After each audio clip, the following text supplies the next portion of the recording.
Chapter 2. Dew of Morning. Outside, the Ingleside lawn was full of golden pools of sunshine and plots of alluring shadows. Rilla Blythe was swinging in the hammock under the big Scotch pine. Gertrude Oliver sat at its roots beside her, and Walter was stretched at full length on the grass, lost in a romance of chivalry wherein old heroes and beauties of dead and gone centuries lived vividly again for him. Rilla was the baby of the Blythe family, and was in a chronic state of secret indignation because nobody believed she was grown up. She was so nearly 15 that she called herself that, and she was quite as tall as Di and Nan. Also, she was nearly as pretty as Susan believed her to be.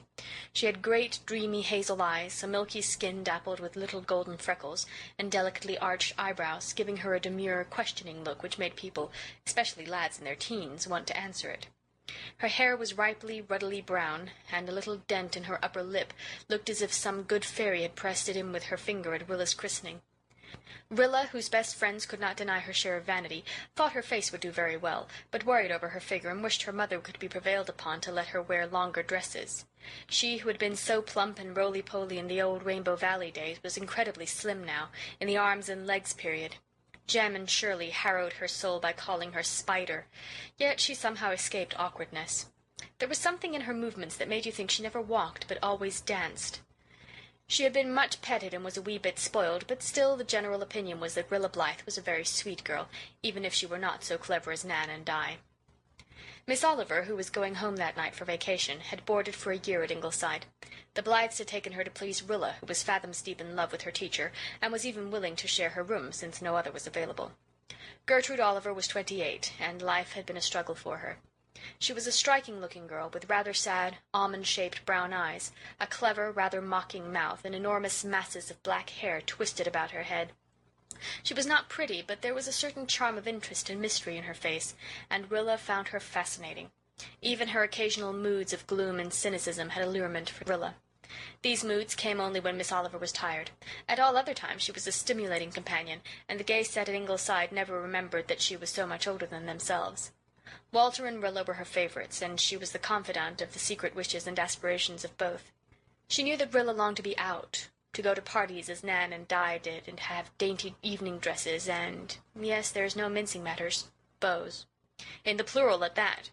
As for Walter, Miss Oliver knew that he had written a sequence of sonnets to Rosamond, i.e. Faith Meredith, and that he aimed at a professorship of English literature in some big college. She knew his passionate love of beauty and his equally passionate hatred of ugliness. She knew his strength and his weakness. Walter was, as ever, the handsomest of the Ingleside boys. Miss Oliver found pleasure in looking at him and for his good looks. He was so exactly like what she would have liked her own son to be. Glossy black hair, brilliant dark grey eyes, faultless features, and a poet to his fingertips. That sonnet sequence was really a remarkable thing for a lad of 20 to write. Miss Oliver was no partial critic, and she knew that Walter Blythe had a wonderful gift. Rilla loved Walter with all her heart. He never teased her as Jem and Shirley did. He never called her Spider. His pet name for her was Rilla my Rilla, a little pun on her real name, Marilla. She had been named after Aunt Marilla of Green Gables, but Aunt Marilla had died before Rilla was old enough to know her very well, and Rilla detested the name as being horribly old-fashioned and prim. Why couldn't they have called her by her first name, Bertha, which was beautiful and dignified, instead of that silly Rilla? She did not mind Walter's version, but nobody else was allowed to call her that, except Miss Oliver now and then. Rilla my Rilla, in Walter's musical voice, sounded very beautiful to her, like the lilt and ripple of some silvery brook. She would have died for Walter if it would have done him any good, so she told Miss Oliver.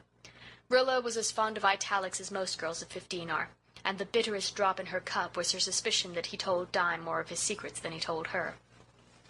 "He thinks I'm not grown up enough to understand," she had once lamented rebelliously to Miss Oliver. "But I am, and I would never tell them to a single soul, not even to you, Miss Oliver. I tell you all my own. I just couldn't be happy if I had any secret from you, dearest. But I would never betray his. I tell him everything. I even show him my diary, and it hurts me dreadfully when he doesn't tell me things. He shows me all his poems, though. They are marvelous, Miss Oliver. Oh, I just live in the hope that some day I shall be to Walter what Wordsworth's sister Dorothy was to him. Wordsworth never wrote anything like Walter's poems, nor Tennyson either." "I wouldn't say just that. Both of them wrote a great deal of trash," said Miss Oliver dryly.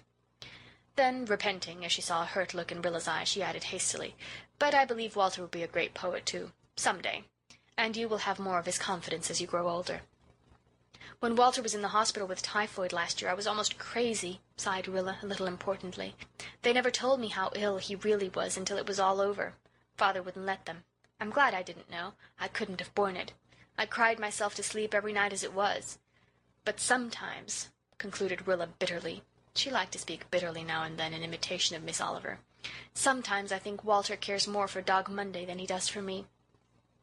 Dog Monday was the Ingleside dog, so called because he had come into the family on a Monday when Walter had been reading Robinson Crusoe. He really belonged to Jem, but was much attached to Walter also. He was lying beside Walter now, with nose snuggled against his arm, thumping his tail rapturously whenever Walter gave him an absent pat.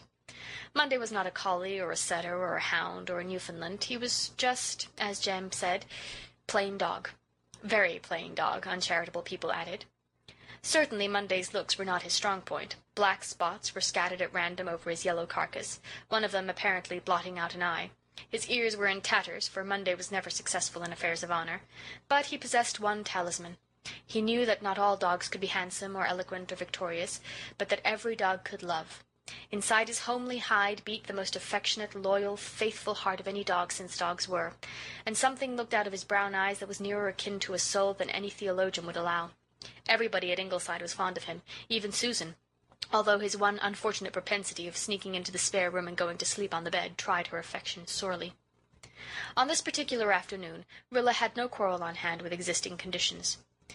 "Hasn't June been a delightful month?" she asked, looking dreamily afar at the little quiet silvery clouds hanging so peacefully over Rainbow Valley. "We've had such lovely times, and such lovely weather. It has just been perfect every way." "I don't half like that," said Miss Oliver with a sigh. "It's ominous, somehow. A perfect thing is a gift of the gods, a sort of compensation for what is coming afterwards. I've seen that so often that I don't care to hear people say they've had a perfect time. June has been delightful, though." "Of course, it hasn't been very exciting," said Rilla. "The only exciting thing that has happened in the Glen for a year was old Miss Mead fainting in church. Sometimes I wish something dramatic would happen once in a while." "Don't wish it. Dramatic things always have a bitterness for someone. What a nice summer all you gay creatures will have, and me moping at Lowbridge. You'll be over often, won't you? I think there's going to be lots of fun this summer, though I'll just be on the fringe of things as usual, I suppose. Isn't it horrid when people think you're a little girl when you're not?" "There's plenty of time for you to be grown up, Rilla. Don't wish your youth away. It goes too quickly. You'll begin to taste life soon enough." "Taste life? I want to eat it," cried Rilla, laughing. "I want everything a girl can have. I'll be 15 in another month, and then nobody can say I'm a child any longer.